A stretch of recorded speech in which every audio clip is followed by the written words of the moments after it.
Hey guys, Technically Jeff here, and I want to talk to you guys a little bit about the regenerative braking and the levels of regeneration in the Kia EV6.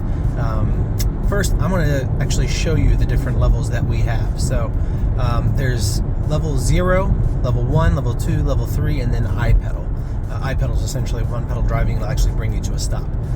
But using this information screen on the infotainment system here, we can actually see the level of regeneration in each level, how many kilowatts of regeneration we get. So I'm going to start with level 0, going about 75 miles an hour here almost. I'm just going to let off the gas and see what we get. Minus 2 kilowatts, minus 3, minus 4, minus 1, minus 2. So not a lot. Level 0 basically will kind of just keep you going. You'll feel like you'll coast forever.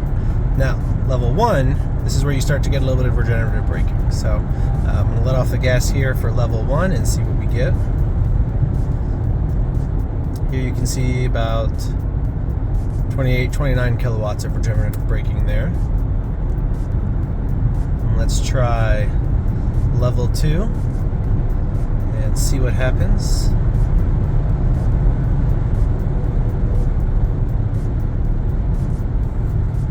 This gets me to about 60 or so, just over 60 kilowatts of regenerative braking.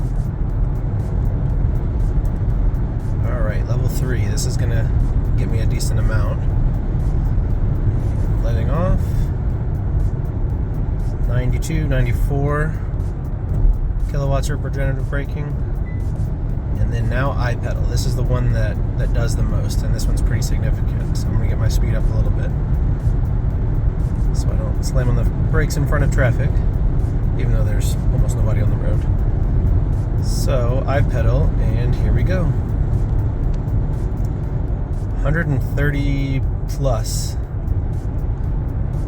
kilowatts of regenerative braking, and that's a lot. I know in the US we don't really talk about kilowatts very much. The car maximum power that I've seen is 235 kilowatts or so. And this does over 130 of deceleration without ever even touching the brake pedal.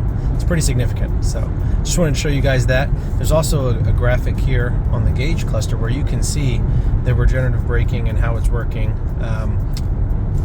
You can see that in iPedal mode here, if I let off the gas, you can see all those electrons getting put into the battery. And then this graphic on the right side here, when you're going forward and pushing the gas, it goes away from you.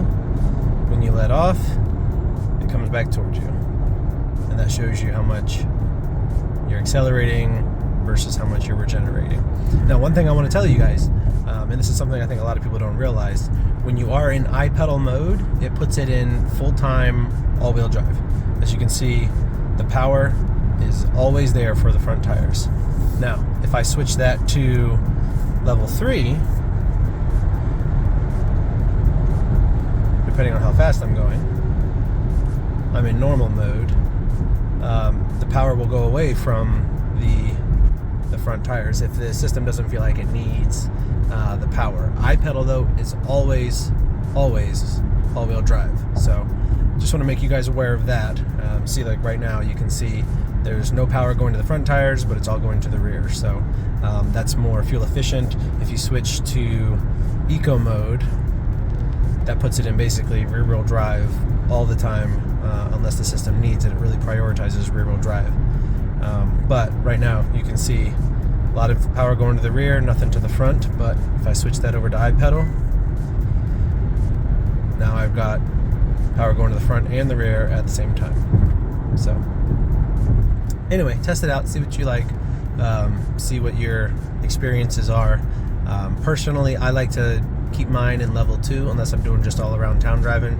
Then I'll run sport mode, which is all-wheel drive all the time, and I'll do iPedal, and it works out pretty good for me. So anyway, like I said, let me know what you guys think in the comment section. Let me know if you have any questions about it, and I can do some future videos to address them. But thanks for watching, and I will see you guys in the next video. Hey, if you like this video, please hit that like button and subscribe. It really helps me out. And follow me on all social media so you can stay up to date with the latest content. Thanks for watching.